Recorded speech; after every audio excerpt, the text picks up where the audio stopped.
Yo, everybody. Welcome to Off Panel, a weekly interview podcast about all things comics. I'm your host, David Harper, and this week's guest is the writer of comics like Shirtless Bear Fighter and the soon-to-return The Weatherman at Image Comics. It's Jody Leheup. Thanks for coming on, Jody. Of course, absolutely. Thanks for having me, David.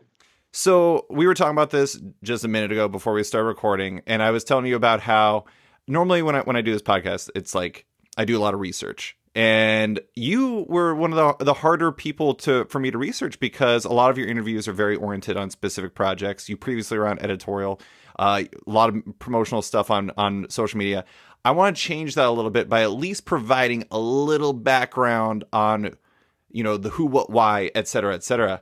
And I want to start with, one of the big influences on The Weatherman is, two of the big influences are Cowboy Bebop and Space Dandy. Those are things that come up in interviews over and over. But, when you were growing up, when you're brain, the formative days of you as a potential storyteller, what were the big things that kind of you latched onto in terms of comics, movies, books, TV shows, etc.? What are the big things for you? Sure. So I guess I grew up, let's see, I don't know how far back you want to go. I grew up in South Carolina, Spartanburg, South Carolina. And, I was, a kid who sort of, let's see here, both my parents were divorced. My parents were divorced rather. So I was sort of bouncing back and forth between these two sort of new families or whatever. And I kind of gravitated to comics as a way of kind of escaping from some tough stuff going on there. Sure. And, we just the same with, film and television and, that kind of thing. But I got really, really into genre, and just all things genre, I guess. And so when I was a kid, I discovered superhero comics and, of course, it just blew my head up. I was really excited about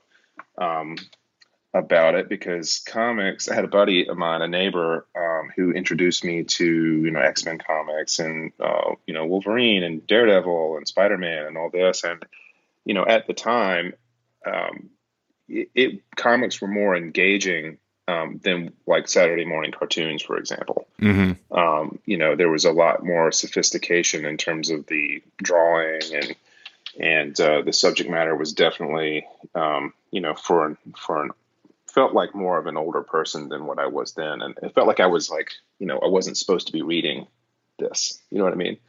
Even though they were superhero comics and stuff, but it was still the 80s and things were grimy and gritty in places. Yeah. But anyway, so I really responded to that and I thought it was just really fantastic and kind of, grew up this big, big fan of mostly Marvel comics, but also of DC comics here and there as well. And then as I kind of grew up, I discovered, I kind of got away from reading the characters and more, starting to kind of follow the, creators, mm-hmm. the artists and the writers, that kind of thing. So of course I had my, getting into high school phase, had my Alan Moore stuff, just reading all of that and Frank Miller, everybody has these phases. But really just starting to get more into the craft of comics a little bit. Sure. And then into college, I started to kind of put away that and got really, really, really into, indie books and Fantagraphics books and, alternative comics, if you will, that kind of thing. The Daniel Clowes of the world, the Charles Burns and, all that kind of stuff. So I was just a sponge for comics. I loved the visual medium. I loved, how, comics were seemingly just, it was such an elastic medium, mm-hmm. And so many different ways of visually representing things, more so than, photorealism in the form of film and television. And it just really, really hit a lot of my buttons growing up or coming up rather, getting into college and stuff like that. But so in the middle of all of that, I also grew up with Star Wars and Indiana Jones and, getting, when I was sneaking away to watch horror movies and, and then my favorite stuff being just all the all those 80s and early 90s, R-rated sci-fi films with practical special effects, like the golden age of like great shit, right? So you have all the like the Aliens, Predator, RoboCop, the Verhoeven sci-fi trilogy, sci-fi stuff, you know what I mean, and The Thing and things like that. I would have guessed you're a John Carpenter guy. Oh yeah, absolutely, absolutely. I mean, I can't possibly like cover everything that I was influenced by like in this conversation, but No, but no, but that stuff was just I was just all over it. I loved it like crazy, and you know, at the same time, I really wanted to be to I played music, I played guitar, and I really wanted to be a musician in somehow, like as that being like the thing that I did. mm-hmm. And then as I got into college, I was like, well, I don't really want to. I don't think I'm good enough to like play in a band for my career. But maybe I can. I got really into telling story with sound, like sound design. You know what I mean? So watching stuff like any Walter Murch stuff, like Apocalypse Now, and The Conversation, and things like that, and just being like, wow, I want to do that. Mm-hmm. You know what I mean? Like just the sound, the editing, and using sound to tell story. And I guess the classic example was like Martin Sheen in the hotel room and in Apocalypse Now, looking up and seeing the ceiling fan that turns into the sound of the helicopter blades. Things like that, where I was like, wow, they're using sounds to tell a story, and that's fascinating. Yeah. But the more I studied that, coupled with my love of genre fiction and comics and film and video games, television stuff, I was like, you know what, I really just want to tell story. Mm-hmm. I think so. The music and the sound stuff kind of fell by the wayside, and I'm digressing like crazy. Sorry, I don't know if I'm answering your question anymore, but I ended up. But yeah, no. But of course, I was like totally into lots of anime as well, and all of this stuff that we all like as fans just love. I had that love as well, just from a person experiencing story. But I also was just enamored with like, how are they doing this? Right. You know what I mean? And I started to have my own ideas, and I want to do this too. And eventually I left South Carolina. I moved to Austin, Texas. I lived there for about 4 years, and I was doing film production work. Started out doing some sound mixing here and there on small projects, and then eventually moved into the locations department. I didn't really have any particular interest in locations, but it got me on set, and I could talk to people, and I could ask them questions and study their choices, and I kind of apply that to my own sort of like first steps in writing at the time. I was writing these little ash cans and short stories and that kind of thing. And eventually I was like, that lifestyle, by the way, is like, it's tough. You know what I mean? It's freelance for one, which I do now, and like maybe that wasn't so much the problem, but it was a lot of technical work. Right. And I was like, I want to do more creative work. And then on a whim, I submitted an I was like 26 at this point, right? I wasn't in school anymore, and it was. I was like, what do I do? And so the only thing I could really put together to do was to apply to be an internship at Marvel. Sure. And this was like late at night, like on a whim, like, I don't know, let's see what happens.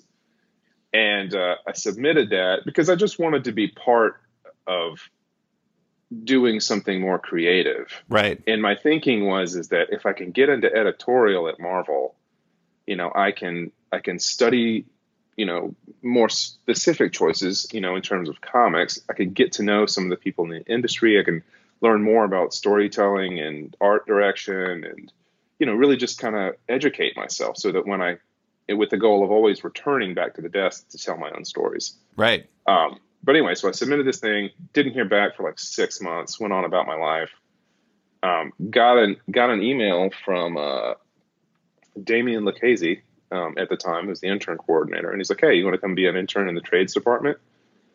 And I was just like, "Oh my god, this is it!" You know what I mean? I've made it. Yeah. And so I was so excited about just the opportunity to interview.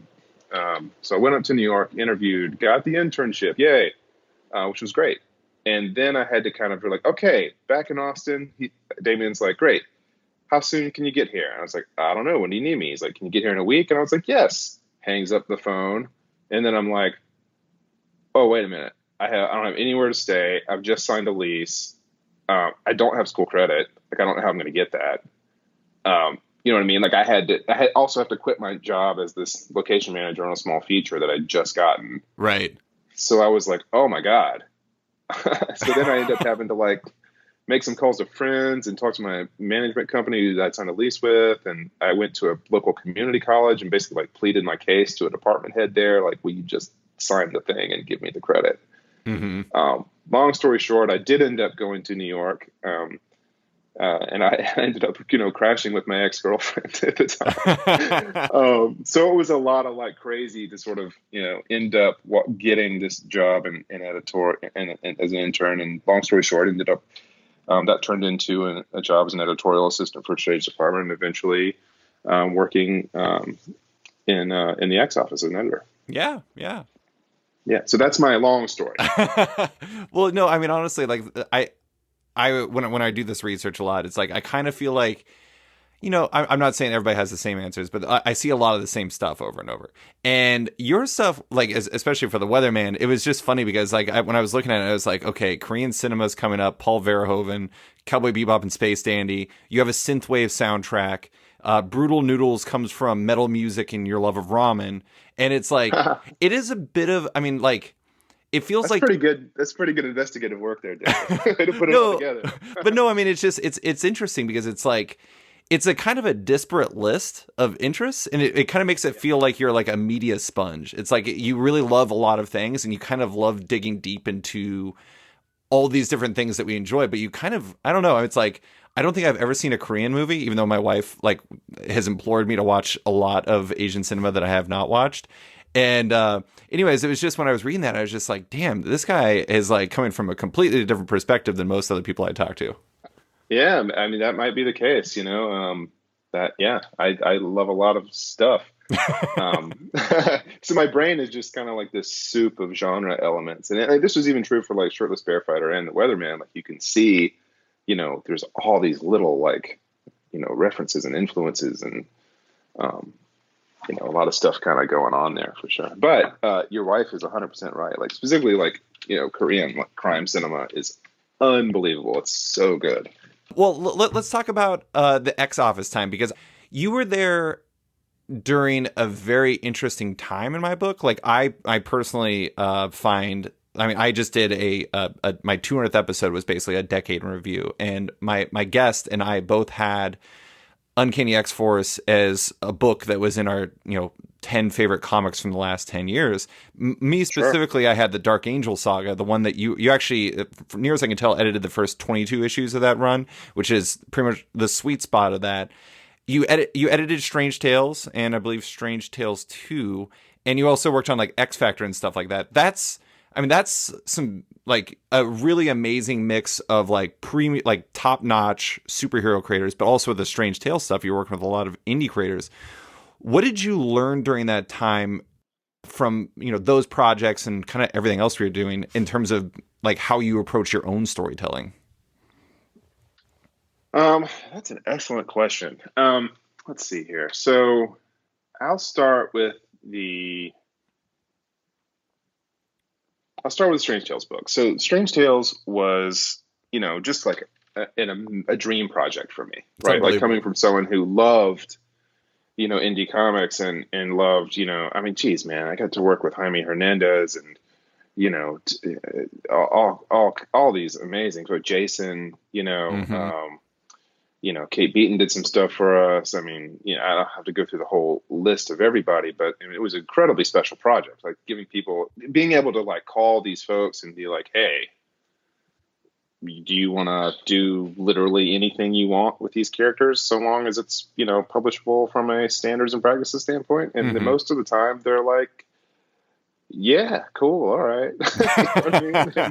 And so it was incredibly special to just kind of like let these folks just do whatever they wanted. Like I didn't edit anybody. Right. You know what I mean? Like I was there if people like wanted to talk about something or had a question or anything. But yeah, kind of assembling. Yeah, it was a lot of casting and assembling. You know what I mean? Yeah. Kind of just like deciding, who would be in it. And actually, the original project was started by Aubrey Sitterson. Oh, okay. So he began the project, got it approved, ended up eventually leaving the company. And so when I got there, I saw it on, John Barber's desk, and I was like, "What is that?" And I like we were flipping through, just like I was like, "What is this?" And he told me, and I was like, "Dude, we got to make this book." Like, he's like, "I am," and John told me, he's like, "I am slammed. Like, do you want it?" And I'm like, "Of course, Yeah. yes, let's go." So I kind of took it over. But yeah, no. And that was kind of it's hard to say what I learned from that. It was more just kind of like a special just thing to be a part of. Sure. But no, I mean, I think one of the things I will say is there's an enormous amount of moving parts with that book, and it um, wasn't always Marvel's favorite book uh, to publish. I think there were some concerns up there that the stories and the characters were too off model. Right. Not everyone, you know what I mean? I mean, they obviously published the book, and there were some people who championed it as well, and particular, which I was grateful for. I guess one of the things I learned from that was just trying to sort of navigating the system a little bit, and just the logistics of putting a big anthology together. Sure. And then just trying to make good casting choices, and knowing when not to edit people. Right. Maybe so. There's that, and then in terms of the other projects we're talking about, I also worked on Deadpool as well. Right. And Deadpool was a lot of fun. Just sort of watching. I think I worked on most of the books I worked on with the Dan Way sort of flagship run. But that guy's real funny, and the book's very funny. And so seeing how some folks incorporated comedy, sold comedy in comics form, I think was very helpful. Certainly for something like Shirtless Bear Fighter, but also for the funny moments, comedic moments in the Weatherman as well. So I think I picked up some stuff from that. But also, like, particularly from Deadpool, and really this is true for Strange Tales and Uncanny X-Force as well, is just really getting a sense for the elasticity of the medium. Right. You know what I mean? Like, just how far things can stretch. And there were so many times, when there would be a contradiction in a previous issue, or there, could have been, or whatever, or something wasn't working out, or you just had to like find someone to take over for a colorist that wasn't able to continue, or something like that. And you just had to solve these problems on a dime. You just like figure it out. I don't know. Like, no one else is going to know. Right. And not that we didn't help each other, because we did, but you get my point. So that was definitely something that I learned as well. It's just kind of like, there's always another option.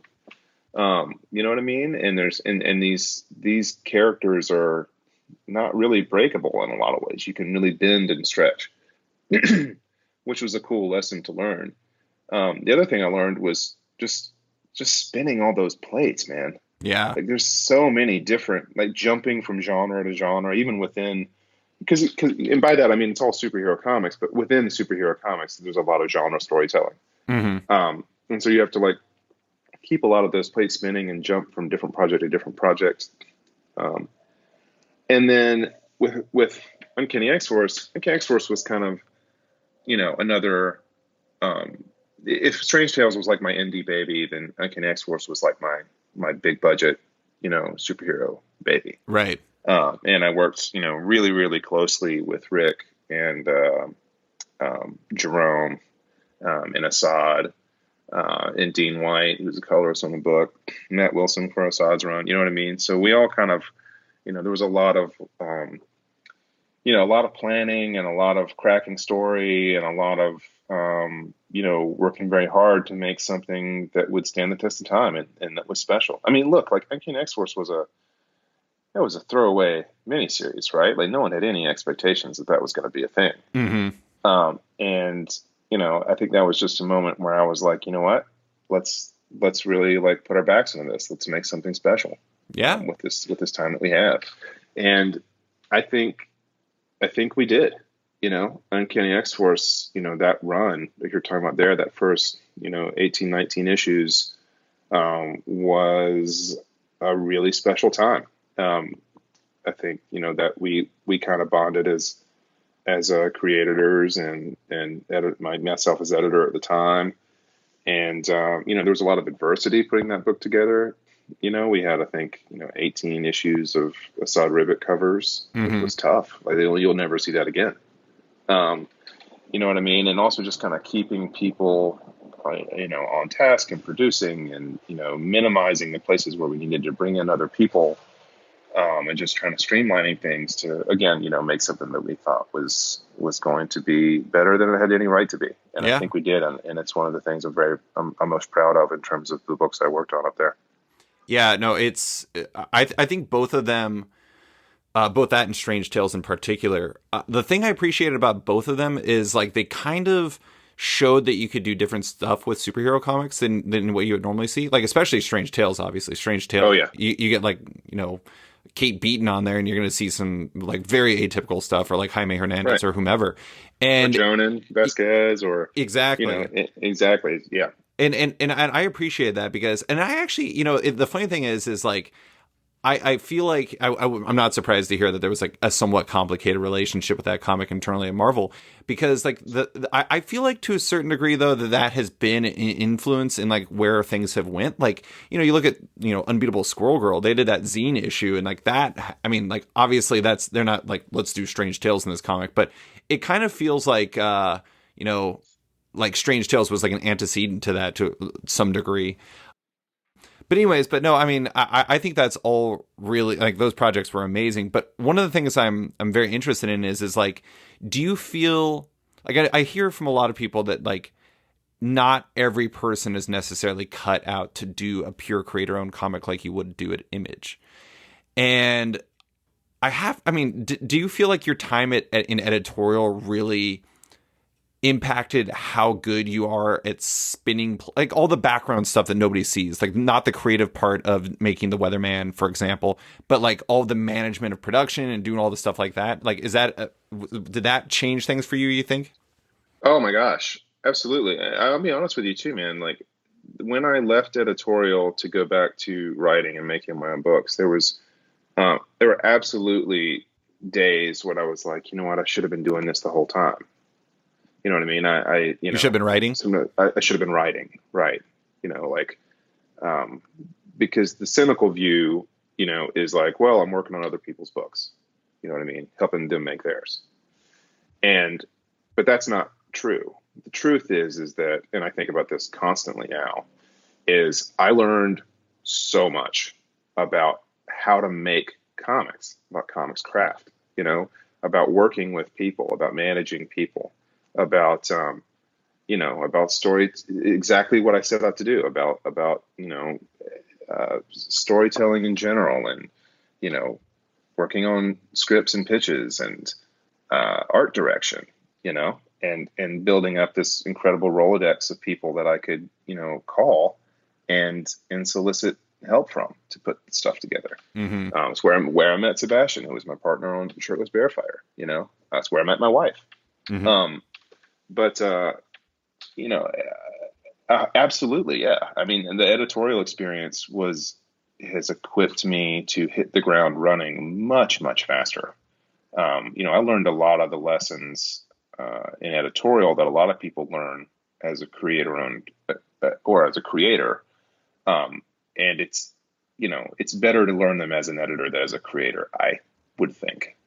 Yeah. So, Oh, sorry. yeah, go ahead. No, please go ahead. I was just gonna say, like, I think that like when it comes to creator owned, I think that's like a lot of people can, I'm not saying that writing comics is easy by any means, but like a lot of people can write comics.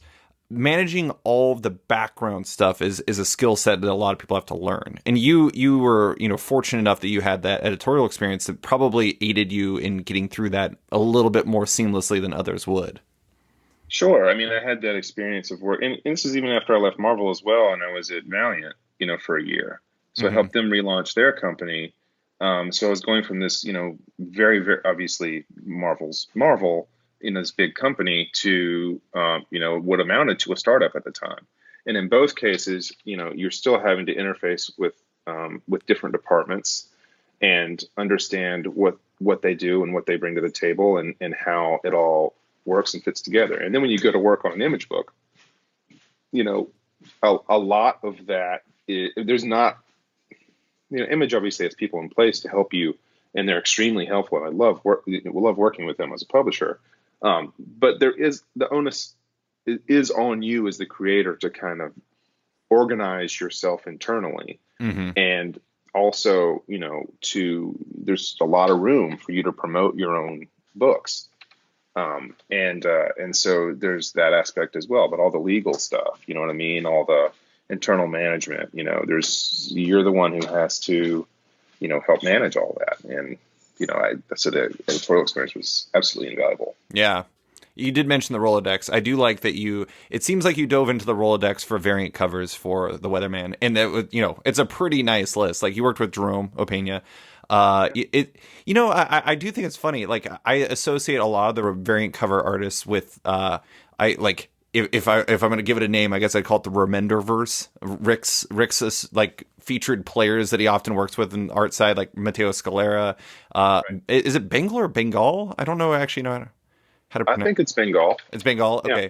And then, kind of trying to remember who else. Also, you had a Ryan Sook variant cover, which I don't know if that was associated with X Factor, but Ryan Sook is a god, so good job by you. Amazing. Absolutely amazing. Yeah. That cover is spectacular. Thanks. It is. It's definitely one of the finest covers on the book. It just tells such an amazing story in one image.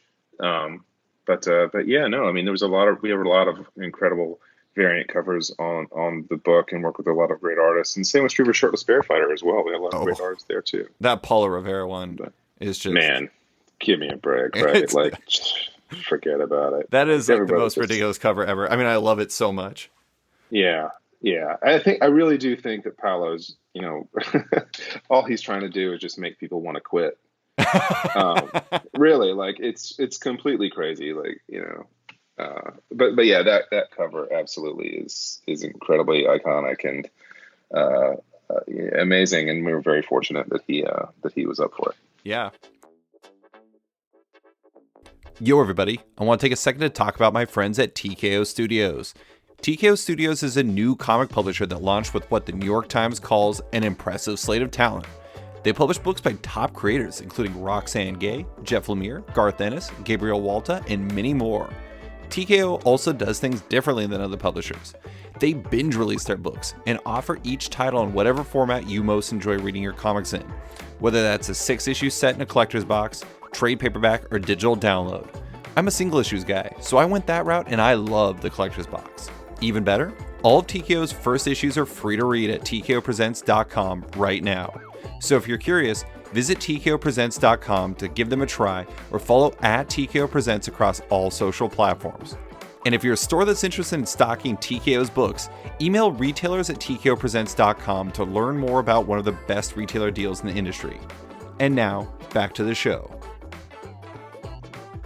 Well, let's get into the Weatherman. I'm going to do a whole spiel introducing it per actual solicits. It's your book from Image with artist Nathan Fox, colorist Dave Stewart, letterer Steve Wands, designer Tom Muller, and Sebastian Gerner editing. That is a hell of a team. You're making a comic about, here's the spiel. Nathan Bright had it all: an awesome girlfriend, a kick-ass dog, and a job as the number one weatherman on terraform Mars. But when he's accused of carrying out the worst terrorist attack in human history, an event that wiped out nearly the entire population of Earth, Nathan becomes the target of a manhunt that spans a galaxy. But is Nathan truly responsible for such a horrific crime? And why can't he remember? Confused, terrified, and totally unprepared for life on the run, Nathan's fate lies in the hands of Amanda Cross, the disavowed government agent assigned to the case. We can keep going, but I mean, ultimate point is it's about this guy who basically doesn't really actually know who he is, besides a very effervescent and goofy ramen-obsessed weatherman, and he may or may not be responsible for the greatest genocide in human history. It's a fantastic book. I absolutely love it. Let's start at the beginning. I know that Nathan was kind of the foundational figure for this entire book. What are the origins of the Weatherman for you? Let's see. It's always a tough question to answer. Where do the ideas come from? Well, But I mean, it's near as I could tell, like everything I read, it sounds like you knew Nathan, like this Weatherman character was there. It's just trying to find like the environment yeah, for him. so back when I think I mentioned this in a few interviews past, but yeah, I had when I was kind of picking, I was really like into crime fiction at the time and writing these. I was really into like just doing these short form, short stories. I was really into crime fiction, and I had come up with this character of a weatherman who was like all finger guns and smiles on camera, and then off camera he was suffering in some way. And I couldn't really figure it out at the time, and I just kind of put it down and went on about my life, had my editorial career, what have you. And then when I kind of left, I started looking at some old documents and stuff, and I was like, "What is this?" And I kind of was like, "Oh yeah." But by that point, I had all of this. My brain had just been stretched like crazy, working on all of these crazy books for Marvel and Valiant, and I had a lot more to say. Sure. And so I ended up just picked it up again and just kind of started to build on it, and it turned into this much, much bigger idea. Mm-hmm. And that's really kind of where it started. And then, yeah, you mentioned Nathan Fox. And as I'm writing this book, I'm strange too, in the sense that I write a lot before I bring this to a publisher or an artist. Mm-hmm. Especially sort of getting started. Like I did this with Shirtless Bearfighter as well, because I'm like, I don't know if I can I do this? So kind of a, like, particularly like with the Weatherman, which is like a big idea, I was like, geez, I don't know.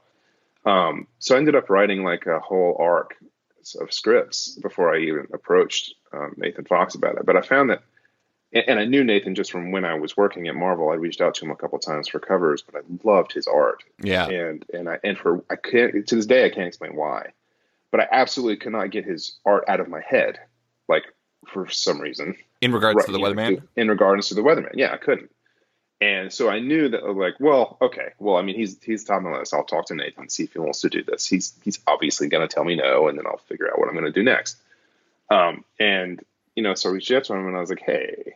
And Nathan is just, he's the best. Like, not only is he just an absolute, like, once in generation artist, but he's just such a sweet guy. He's an educator. You know what I mean? Yeah. So he'll listen to anybody about anything. So I called him and I was like, hey, you may not remember me. Here's who I am. And he's like, yep, don't remember you. I was like, great. I'm building a thing and I would love to collaborate with you on it. And he's like, oh, okay. And then we just kind of started to talk about it. And I was like, will you take a look at a couple things? He's like, sure. He's like, I can't get started for like a year though. And I was like, that's fine. Like that already is prohibitive for most people. Like they want to start right away. Right. You know what I mean? But I was like, no, I'm good. I'm just going to keep writing and working on stuff. And when you're ready, like, so anyway, took a look at the stuff, really, really liked it and wanted to do it. And I was obviously just over the moon. And then then I found my partner on it, and then it became our baby. And we just, built this crazy train. Yeah. You mentioned about how he's like a once in a generation artist, and like the interesting thing about the Weatherman is like a lot of times people will say that like I can't imagine this book drawn by somebody else, and like like a lot of times like I'm not saying that artists are replaceable or anybody's really replaceable, but like there are times where some comics could be drawn by other people, and I'd be like, okay, I could see that working. This comic would not be the same without Nathan. Like 100%. Yeah, I mean, it's just like everything, every facet of the book would be lesser if it was in another artist's hands. And I can't even really explain why that is. It's everything from like the look of Sadie in the first issue, where she seems like an animated actual dog, to like the world building, to like the way that they eat in the ramen restaurant in their first date or a second date, I guess. I mean, like everything about it, it's just like there's so much life. And that's the really tricky thing I think with sci-fi is like trying to make stuff feel lived in. And Nathan has a really good ability of making worlds feel lived in. Yeah. Let me tell you something about Nathan Fox. It's really easy, okay, to pick up, to watch a film or a television show or read a comic or play a video game and just sink into it and immerse yourself and experience that story or what have you, and not think about all the things. So even with these other mediums, you have teams and teams and teams of people working on this, and we have an amazing team working on this book, but it's a small team, right? Mm-hmm. And Nathan has to carry a lot of the water of the on the art side, and he is so good at so many things. You know what I mean? Like he can do epic, he can do small, he can do funny, he can do harrowing, right? Mm-hmm. Like his acting is incredible. His that's world so building good. is off the chart, right? Like every aspect of this, he gets it through and through. He totally understands what the story is. He's always putting story and character first. We talk about it all the time. And it's unreal, what he brings to the table. Like you're 100% right. It would not be the same at all. Mm-hmm. I remember at the time even thinking like, I don't know what I'm going to do if he says no. Right. You know what I mean? And that's like before I even know what it looks like for him to do it. Having seen it, it's like, no way. Yeah. Like, I mean, it just wouldn't be the same at all. Yeah. He's an absolute genius. Like it's unreal. You know what I mean? Like, dude, the action scene in that first issue, right? Yeah. With Cross is just like leaping over that whole page. There's so much energy in everything he does. And yeah, I mean, I'm incredibly fortunate to be working with him. Our collaboration is probably the best thing that's come out of this entire thing. I gotta say, one of the very small things that I was just like, good God, what is this guy? This guy is like unreal. And it's like, unfortunately involving like the most deeply unsettling moment of the first issue. When Sadie, the dog, honestly, like, Should we say light spoilers or? Oh yeah, I mean, I'm just gonna say like there are spoilers involving one very specific part because I'm gonna talk more about Sadie later. But Yeah.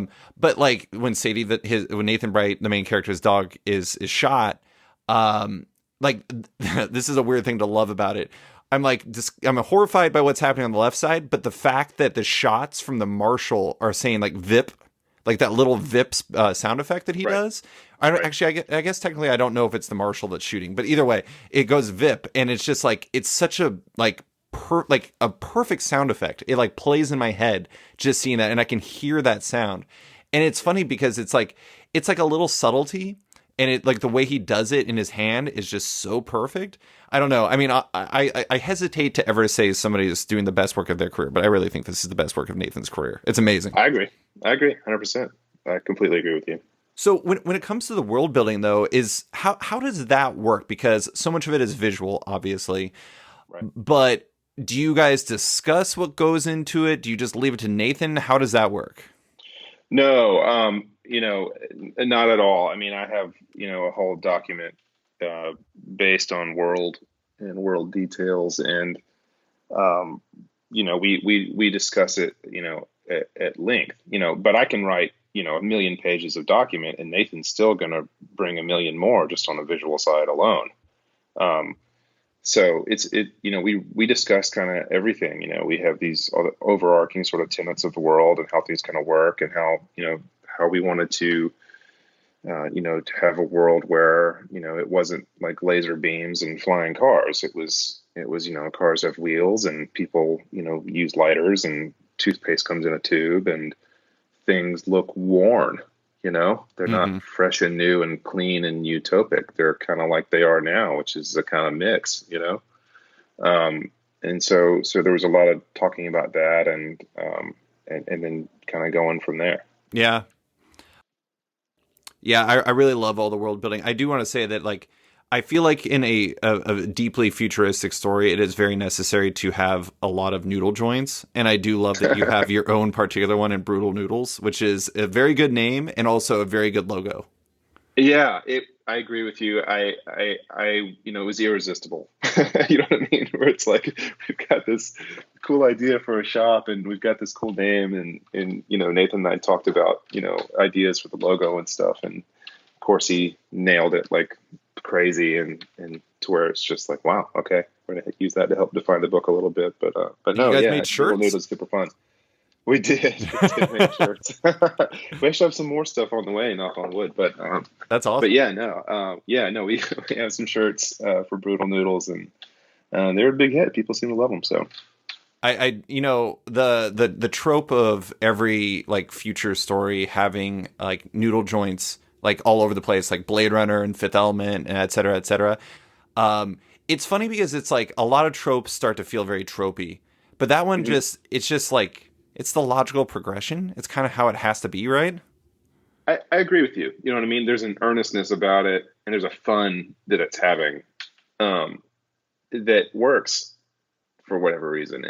And I agree with you. Like we kind of, there's some tropes here and there, in our book, because there's nothing wrong with tropes in and of themselves. Right. They can be a lot of fun.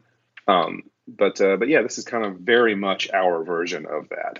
Hmm. So it kind of sticks out. I think it's not another version of it's not the Blade Runner Noodle Shop. It's not the Fifth Element Noodle Shop No. or some sort of facsimile of that. It's our imagination's version of what that is.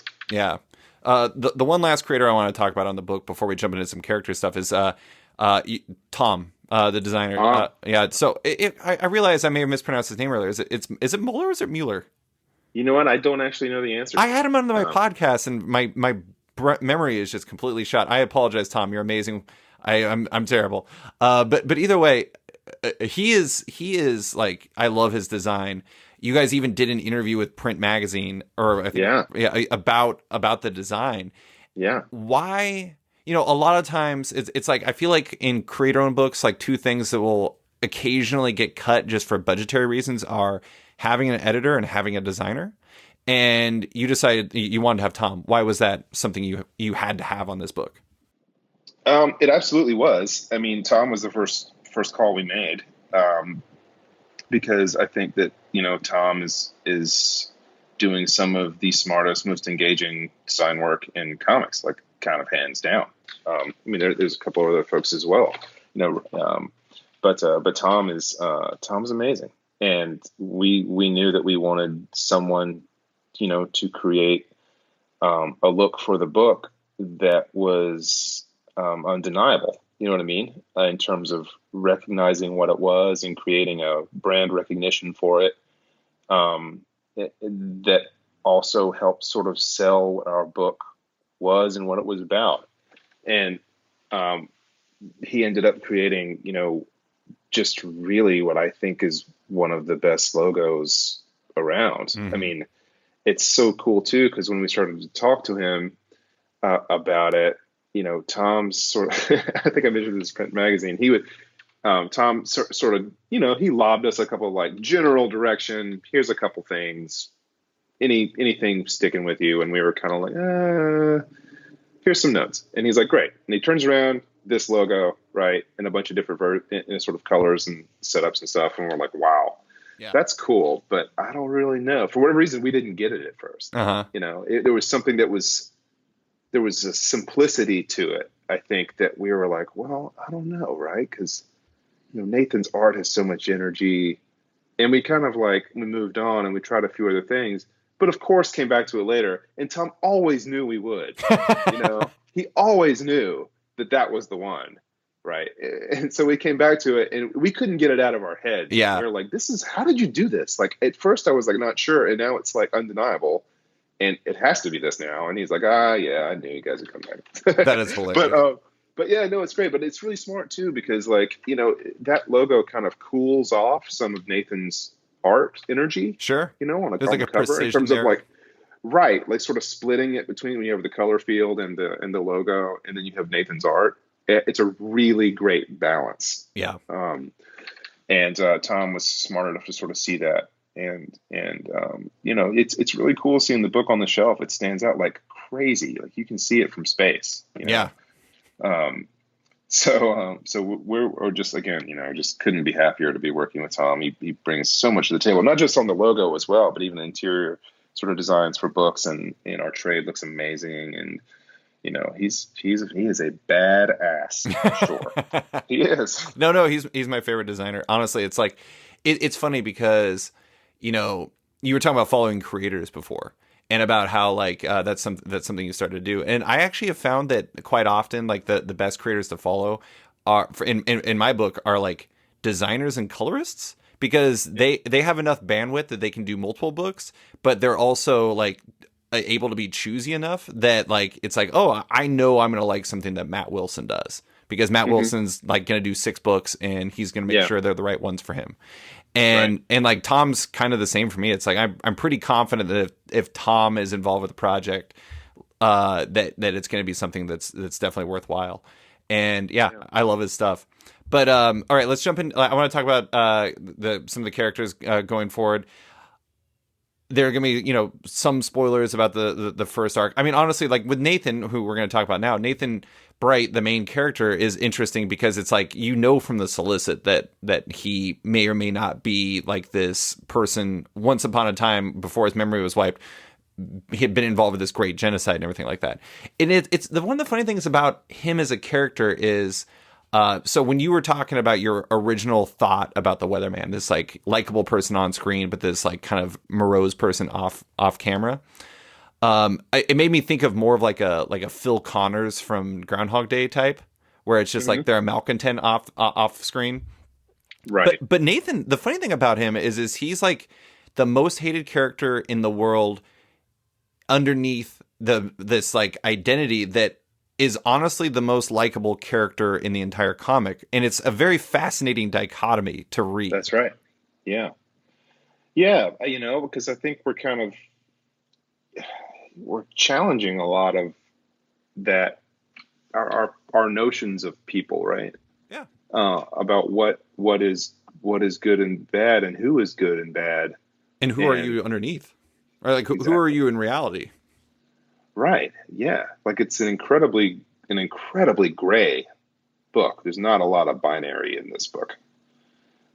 It's complicated, right? Right. In terms of seeing people for who they are. And, this for the same, to that end, a lot of our characters are very flawed. Right. But then they'll turn around and do something that you're like, well, that was actually pretty great, or whatever. And so it sort of short circuits your own sort of, you're not real sure who to root for all the time. And that's compelling.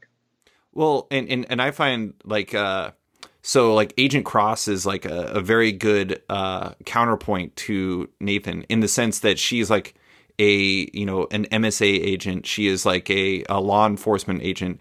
She is somebody that is inherently societally good, but everything that a lot of the things that she does in this comic are much, much, much worse than anything Nathan ever does, ever. And like it's a fascinating dichotomy, because it's just like, and one of my favorite things that throughout the first arc, and I may be reading way too much into Nathan's character work, but you can almost feel like Agent Cross softening her stance on Nathan. Like maybe she's starting to understand that like once upon a time he was this bad guy, but maybe he's not that guy entirely anymore. And it's really complicated for her given her past with the action that took place on Earth before. And I don't know. I mean, like it's some really rich character work between you and Nathan with those two characters, because it's extremely complicated when somebody this horrible, theoretically horrible person has no memory of their actions. Like, are they still responsible? Right. Exactly. So hopefully it's complex in a good way, right? Right. But yeah, no, you're 100% right. That's a really cool way to articulate it, right? Is have Cross, who's like on the surface, like, this really great person, or at least gets the seal of approval from society, and she's doing, good work and like hunting down the bad guys, quote unquote. But then is actually like sort of morally questionable in a lot of decisions that she's making in terms of achieving her ends. And then juxtaposed with Nathan Bright, who's just a beacon of joy. Like right. You can't flap him, right? But then you always have that backs up against that wall of what he may or may not have done. Right. You know what I mean? So Cross could always point to, yeah, but you're this guy, really, So no, yeah. I mean, I agree with everything you're saying. That's I think what I find so magnetic about the concept as a creator, right? Is that richness of their relationships, and what that says about us and our views of people in our world, and yeah. I mean, there's only really one other purely good character in the comic, and they may or may not be dead. and it's Fitch. uh, Yeah. yeah, and he, I mean, honestly, like I know that you guys, like I think I read in an interview where you were kind of like, but is he though? So I guess I guess we'll see. But I gotta share, like I don't often have, like, I'm not gonna say it's like a fan theory as if I have like red strings on the wall connecting a bunch of Right. pictures from the Weatherman and everything like that. But Right. I like Nathan Bright so much that have been 100% convinced since the end of the first issue that he did not do what they think he did. And I'm sure that a lot of this book will be about exploring exactly who was involved with like the Sword of God and all this stuff like that and what their roles were, given that they're going to Earth. But it is interesting because it's like, you guys made him so likable that I'm like, this guy can't be bad. What the hell? You've read the first volume, right? Yeah. First 6 issues. Yeah. So, there's 2 more volumes coming. So I'll just say that there's a lot more to come. Oh yeah. But no doubt. But I'm really happy to hear that, your vibe on what we're doing. That's great. So let's I want to talk about the dog, because the funny thing is, so I had Nathan on my podcast, and when I put up a Patreon post, like asking people like for questions, if you have any questions for Nathan, basically like almost instantaneously I had a question about like effectively like how could you kill that dog, and like it was like the person was like really genuinely wanted to know because it was like upsetting. I mean, you guys kind of did like a reverse John Wick in that you are the ones who killed the dog in a lot of people's minds. And I guess my question about it is like Sadie, like one of the complicated things about it was you guys did such a good job. Nathan, like I was saying, like the work he did to make Sadie feel like a real dog was truly astonishing. That's right. She dies a horrible death in the first issue. I know you and Nathan knew that would be a problem for some readers. Why did that have to happen? Well, so right. Okay. So there are lots to say about that. I guess I would start off by saying that, in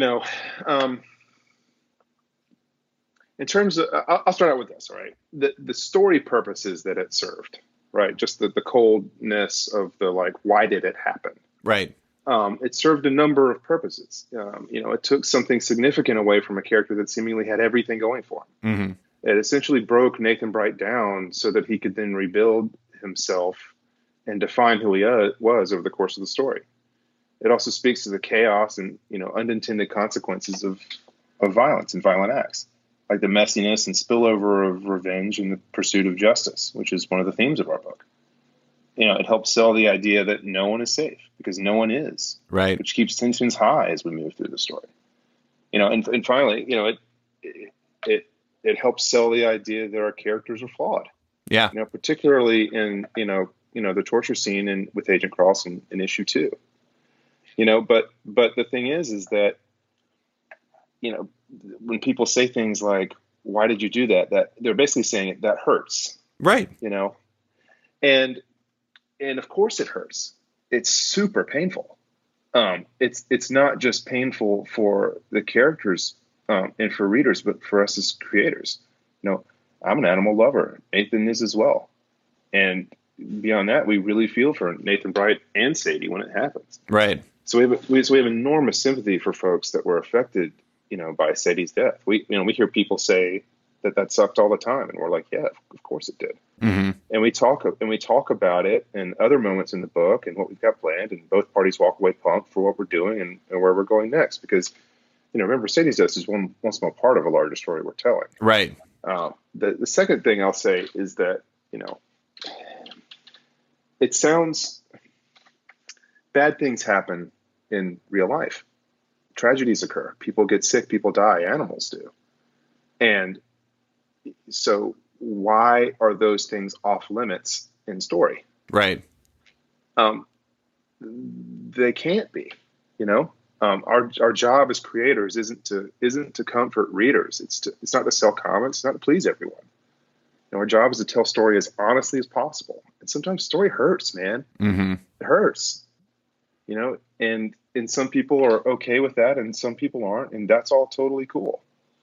Some folks stopped watching Game of Thrones, after Ned Stark was killed. Yeah.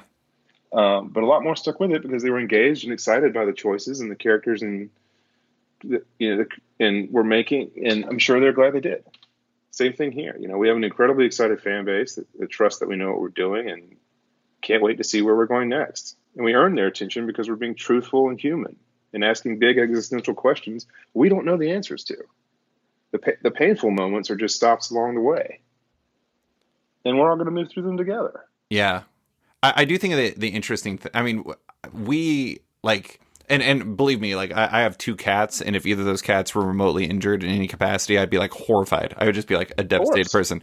Oh but my God. but the interesting thing about it is like I do think that like it's a comic about like a literal genocide that this person may actually have been responsible for, but the fact that somebody took his dog away is like so much more haunting, just because I don't know. I mean, like I find that like animals in fiction have like such an interesting place for people. Like I don't know if you remember that there was like that really terrible looking Idris Elba and Kate Winslet movie that came out like last year. I think it was called like The Mountain Between Us or something, and they had an entire trailer that was cut that literally had a line in it because there was a dog that was in this plane crash that they were in where it says the dog doesn't die, because they so desperately didn't want people to think that the dog was going to die, because then they wouldn't go if they thought the dog wasn't going to die.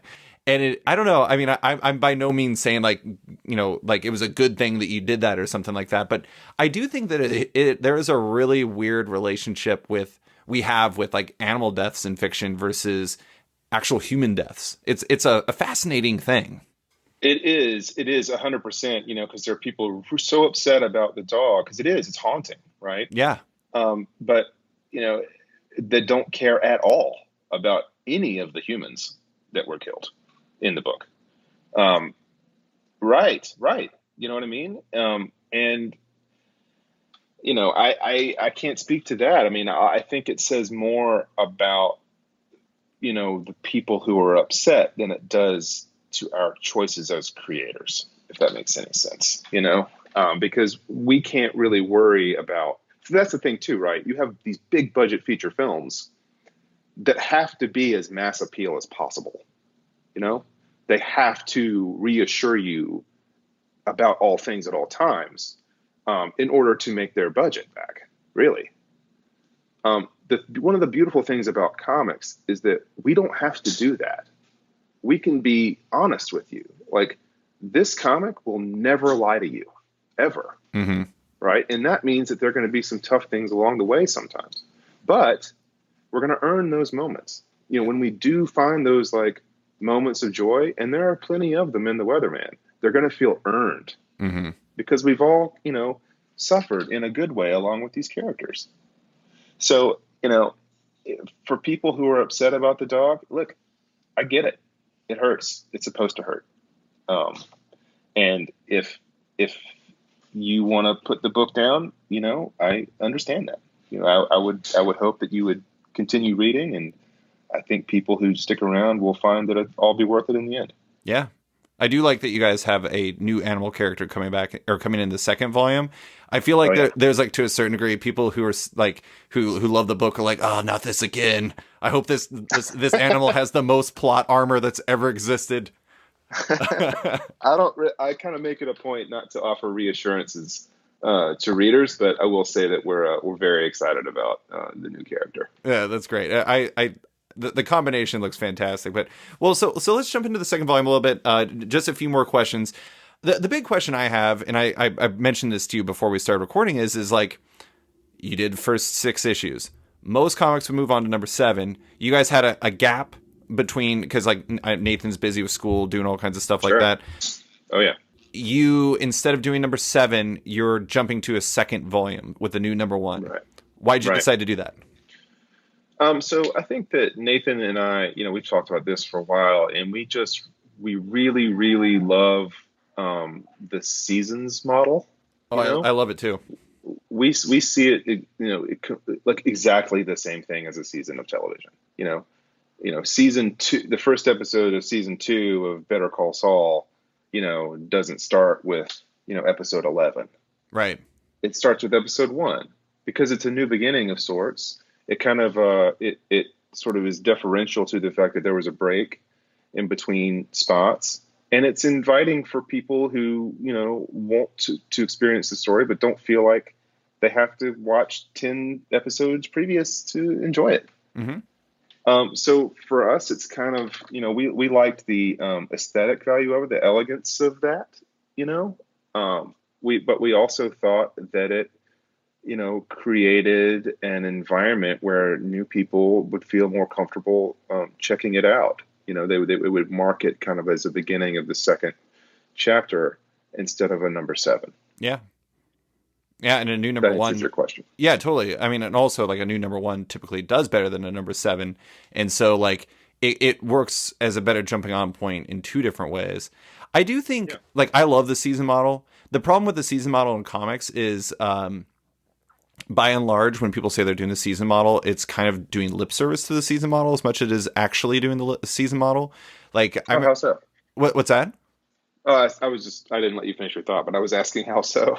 Well, okay, so a good example is like, and obviously Marvel is going to be an atypical example for most everything, but I remember a few years ago, Marvel was saying, specifically Axel Alonso was saying that they were going to be, they like the season model, and it was during one of like the Marvel Nows or all different Marvels or something like that, and they were talking about how like they were going to be doing that, except for the fact that like they didn't really do a season model. It was just kind of like an ongoing for an indeterminate amount of time, and then they relaunched it, and it really didn't feel like it was like it'd have a different title. Like when Jason Aaron's Thor became Mighty Thor, and then Mighty Thor became Thor again, and et cetera, et cetera. I mean, it's just like the problem with the season model is you have to have consistency, and you have to have some sort of predictability to it. And if you don't have those things, it just feels like new number 1s that don't really have any relation to each other, if that makes sense. No, it totally does. I think the problem with the Marvel version of it is that it was so clearly, not what it was saying it was. And there's nothing necessarily wrong with that. It's just that don't call it the one thing, right? So I agree with you. I would say that our situation is a little bit different than that, in the sense that we want people to know the truth that the second volume is a good spot to jump onto the book. Sure. And it is kind of a new beginning of sorts, a new storyline where they're going. It's kind of like in terms of that. So I don't think it's quite the same for our situation. No, I actually, what I was going to say is like some do like lip service to it. I was going to say yours actually seems like a season model. That was exactly. That was what I was getting back around to. I mean, like another one that I really like is like Hellboy. Like I've always loved how Mignola did Hellboy, but one of the things that complicates Hellboy is that it's not a true season model either, is because Hellboy is not a continuous thought. It like will jump around in time and things like that. And so it's like if you read Darkness Calls, it isn't necessarily going to be happening right before. I'm trying to remember, like Conqueror Worm or whatever. It's like they may be in numerical order, but they're not necessarily happening at the same time. Like sometimes you'll have Hellboy in Mexico, and that's actually happening 30 years beforehand, if that makes sense. Right, but in Hellboy's instance, excuse me, I think that I agree with you maybe that it maybe doesn't quite fit the seasonal model because it's not a continuous story. Well, and he also never called it a season model. That's also true, but I think it's just kind of our best way of describing sure the Hellboy model. But I definitely love the idea of you tell a story with a character, right? And then if you want to tell another one, right. But it doesn't have to be this never-ending linear issue number 176, kind of thing. I much prefer like do a Batman story. That's awesome. Do that for 5 issues. Cool. And then you're going to do another Batman story. Cool. Start over at number 1 if you want. Call it whatever you want. Just do it that way. I think ultimately what we're trying to avoid is just the sense that like comics have to be this, churn of monthly books, right? You know what I mean? That are just these never ending ongoing. It's just, that's a really bad way to tell story. We think, you know what I mean? It just, if we were doing it that way, like Nathan couldn't be drawing volume 2, which right? is crazy. That's like, why would you ever do that? Well, and then I think there's also somebody who said, like, I've recounted this story a lot of times on my podcast, but it's like the first time I ever went into a comic shop with my wife, she said, like, how do you know where to start? And I didn't really have a good answer for that. But like the nice thing for like the way that you guys are doing it is like volume one, number 1 through 6, and then it's volume 2. It starts with 1 again. It's like, it's pretty easy to figure out where things are going and like how to proceed with that as a reader. And I think that like making it easier for people to understand, especially because I wouldn't be surprised if you had people who aren't like Wednesday Warriors reading this comic, it certainly makes it easier to jump into. Yeah. I mean, that's the goal as well. You know, I agree with you. We feel like it makes it easier for people to understand kind of what's going on. Yeah. Did you ever consider going like the graphic novel approach? Because I know that Image has been doing that a bit with some of their books. Yeah, sometimes they do. You know, I think there was a point at which we talked about doing that. I think we're just so used to building things this way that we just kind of just felt like the right way to do it. Yeah, because sure. also like we have these like really cool kind of like, oh, I remember this. It was like how I had originally built it to begin with, where you have these breaks in between these issues where you have these cool cliffhangers, you know, and these like moments of just kind of like, what the fuck happens next, you know? Yeah. And it's, if you were doing it as an OGN, right? Exactly. As a graphic novel, like you wouldn't quite have I mean, you still have those moments, but you know, it seemed to work really well for like periodical form. Sure. Yeah. And then there's always like the straight math part of it where it's like, if you're doing okay in singles already, you might as well get that part of the cash flow going and then jump into trades. It's like, you're always kind of cutting something out possibly if you're going straight to graphic novels. No, that's true too. That's true too. I guess that is true. Does doing it as a second volume, does that change how you write at all? Like, you know, because with like a number 7, you'd probably just keep it going. But do you find that like in the first issue of the second volume, did you try to write as if this could be somebody's first issue of the Weatherman at all? Yeah, I think so. I mean, it was definitely kind of like you know, I'm used to doing that just from working on Marvel books, right? Where you know, you have a new kind of setup, a new story arc, no matter what form it takes, whether it's a relaunch or, you know, or a number 7, say, or what have you. You know, you're still kind of like reorienting people about what is going on. Mm-hmm. So I think, yeah, there was definitely a mind to, you know, easing people back into a new situation. It's kind of, I think it's kind of best. I personally think it's kind of best of both worlds, right? Where you are picking up where we left off, but it's also in such a way that a new reader can enter into it and totally get what the deal is. Yeah, and there's like a clean break. I mean, you're literally moving to a different planet, which certainly makes it a little bit different. Well, just 2 more questions, and I do want to talk about that. I mean, I guess what's the plan for volume 2? Like, do Nathan, Cross, and everyone else get to Earth and find out it's actually everything's going well, and they go watch an in-game matinee and maybe get some In-N-Out burger and stuff like that? It is 6 issues of just straight chilling, watching Avengers films, eating popcorn. Yes, absolutely. No, like not at all. Which obviously you know, but yeah, no. Everybody goes to Earth, and you know, I think one of the things we've been talking about is that the expectation is that Earth is this lifeless place, and it is definitely not as lifeless as they thought it was, like in a bad way. So you're going to start to get a sense for like what exactly happened on Earth, you know. And also in the process, you know, Nathan Bright sort of like coming face to face with, you know, the consequences of this alleged past self's actions, which is going to have a, you know, pretty big effect on him and everybody as well, you know, sort of like dealing with this, because it's tough, right? Because they have Nathan Bright with them, and yeah, you spend more time with Nathan Bright and he endears himself to you, but then there's always something that happens that reminds you that he may or may not be responsible for this other thing. Yeah. You know, so that is going to continue to be tense, you know? I do want to say one thing about Nathan. I think the funny thing is, and like this might just be me reading too much into it, but I feel like we've already seen a little Ian Black, even though we haven't like specifically. I feel like the scene where him and Cross were trying to get away in Arcadia when he was driving. I mean, I feel like maybe like that was like a latent, like this guy has skills that a weatherman shouldn't have type thing. Or maybe I'm reading too much into it. Maybe it's just a really good driver. I will not comment on that. How about that? Because I don't want to say one way or the other. So is this actually going to lead into he's actually a wheelman, and the reason why you have a synthwave soundtrack is he's actually Ryan Gosling's character from Drive? That is exactly where we're going with this. My Yeah, God. absolutely. It's exactly Drive. That's what this book is.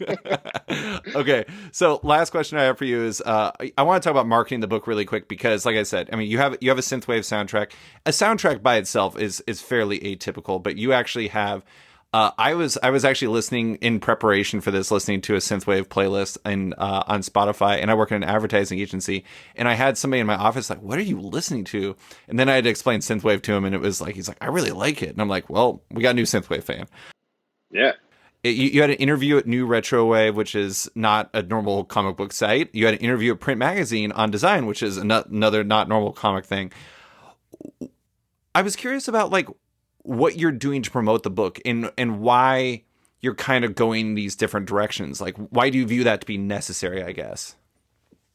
Well, they aren't totally contrivances. Like No, I'm certainly a not. big No, I'm not saying you are. I just meant like it's interesting because the synthwave music is something that I like a lot, and I listen to a lot when I write. In fact, a lot of the Weatherman was written to listening to a lot of these bands. So it was kind of like this cool dovetailing, right, of my own interest and also a promotional opportunity because I could reach out to some of these folks and I kind of presented them a scenario where it's like it made total sense for both of us on a win-win level to collaborate and share the Weatherman with fans of theirs, and then we can share their music with fans of the Weatherman and fans of Image Comics in general, and so it just makes a lot of sense. And it fits really well with the book too. So Yeah. that's kind of where the synthwave soundtrack thing came along.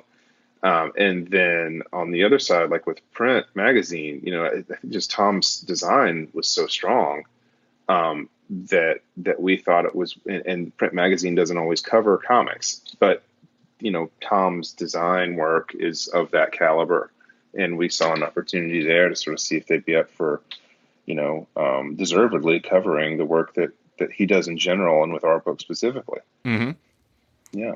Yeah, no, I mean, honestly, like I really appreciate it because my day job is in marketing, and I often find that comic book marketing, everyone kind of has like a samey approach, and Yes, it's just like yes, they do. you just kind of do the same thing because that's the way you do things. And I always find that there's other places you could get into that I think would be a little bit more interesting, that would have overlap, that would, fit your audience. Like both of those examples, New Retrowave and Print Magazine made sense. The soundtrack makes sense. I mean, you even have like kind of nerd overlap there because like Magic Sword is on your soundtrack and they were on the first trailer for Thor Ragnarok.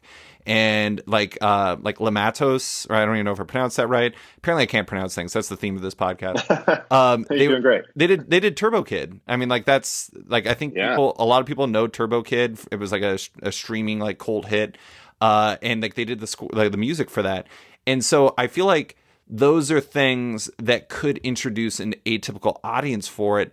And I think, I mean, ultimately it's like, who's going to look at a comic book typically. You don't really need to sell them quite as much. I'm not saying you should completely ignore them, but these other audiences might be where you tap into people who wouldn't read you otherwise. And I don't know. I guess like I wish that people tried new things more often. And I appreciate that you all did that. Yeah, no, I mean, I think that was something that was important to us, especially, working on a creator-owned image book, is just finding ways we can get the word out about a really cool project. We did the same thing with Shirtless Bear Fighter, where we had a video game promotion. It was awesome. Yeah, it's pretty fun. Yeah, exactly. But so that was important to us to try to find these like nooks and crannies, and how can we get our book in front of other people, because we feel like it's tough, right? Because comics as an industry, I think, can feel impenetrable to people outside of the industry. because they still, people in America still look at comics as a genre, not a medium, unfortunately.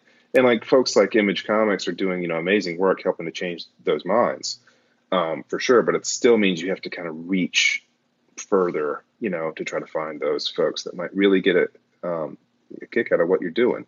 So yeah, no, I think we were really excited about those opportunities, and we try to be creative in trying to find other ways, of reaching folks. So I'm glad that you respond to that and dig what we're doing. That's cool. No, I dig it all. Jody, I love The Weatherman. If you're a fan of science fiction comics, I would highly recommend it. Jody, thank you so much for coming on. I really appreciate you taking the time. Oh man, absolutely. It's absolutely a pleasure, David. If I can just real quickly just let everybody know that Weatherman Volume 2 comes out on Volume number 1 comes out on June 26th. It's fantastic. You haven't seen anything yet in terms of, story and where we're going. And Nathan's art is gorgeous. And we have a new colorist, Moreno Dionisio. He is just turning in some incredible work. And we can't wait to share it with everybody. So please check it out. And yeah, we'll see you in June. Thanks for listening to this week's episode of Off Panel with writer Jody Leheup. You can find his work in Shirtless Bear Fighter and The Weatherman at Image Comics. You can find him on Twitter at Jody Leheup, Shirtless Bear Fighter at SBF_comic, and The Weatherman at WM_comic. If you're a fan of Off Panel, make sure to check it out on Patreon. If you back the show on there, you not only support it, but you get early access to each week's podcast, access to exclusive written and audio content, and more. Also, don't forget to subscribe to Off Panel on iTunes or Spotify and give the show a rating and review while you're at it. You can find Off Panel on social media by liking it on Facebook at /sketched, that's SKTCHD, following it on Twitter at @sketchcomic, or following me at @slicefriedgold. Big thanks to all my existing patrons, including Alex Dimitropoulos, Terry Dodson, Troy Jeffrey Allen, Liana Kangas, Anthony Rubin, Keegan Ray, Milton Lawson, Wesley Gibb, Sean Kirkham, Harry Small, Alistair Ross, Julio Anta, Gus, Brett A. Schmidt, Jason Goodmanson, Paul Reinwand, Connor Farner, Vita Ayala, JDC and Mac Gagnon, Aditya Bidikar, Tara Ferguson, Dave Slusher, Kieran Mark Antonio, WMQ Comics Akil, Greg Lockard, Kokachi, Phil White, Ben Becker, Sean Pinello, Kent Heidelman, Philip Seavey, Al Ewing, Ryan Alcock, Nick Michelin, David Kelly, Robert Wilson IV, Nick Polito, Owen McCready, Brendan Fletcher, Gary Maloney, Jonathan Nielsen, Matthew Groom, Jason Massey, Adam Bogert, Xavier Files, Maria Schweitzer, Matthew Taylor, Tyler Turner, Nick Patera, Jacob Sorelli, Ford Gilmore, David Braldi, Evan Blazer, Brian McRae, Ira James Udaskin, Modern Magic Stories, Nick Hall, Bruno Batista, Bobby Angus, Bjorn Basin, John Hendricks, Steve Anderson, Phil Null, Ian Maxfield, Cliff Chang, Benjamin Chipper, Cole McMahon, Chris Palmer, Scott McGovern, Nathan Fairbairn, Kat McKenzie, Nicholas Kesslake, Greg Rucka, Adam Highfield, Nicholas Gardner, Andrew Corrigan, Fiona Staples, Chris O'Halloran, Mark Abnett, Mike Murphy, Michael Shirley, Tom Barnett, Jim DiMonacos, Norbert, Nick Lowe, James Kaplan, and Mission Comics and Art in San Francisco. You guys are all the best. A quick thanks to Upright T-Rex Music, who wrote and performed Off Panel's theme song just for the show. Check out their music on Spotify because it's completely delightful. Thanks for listening, and tune in next week for another episode.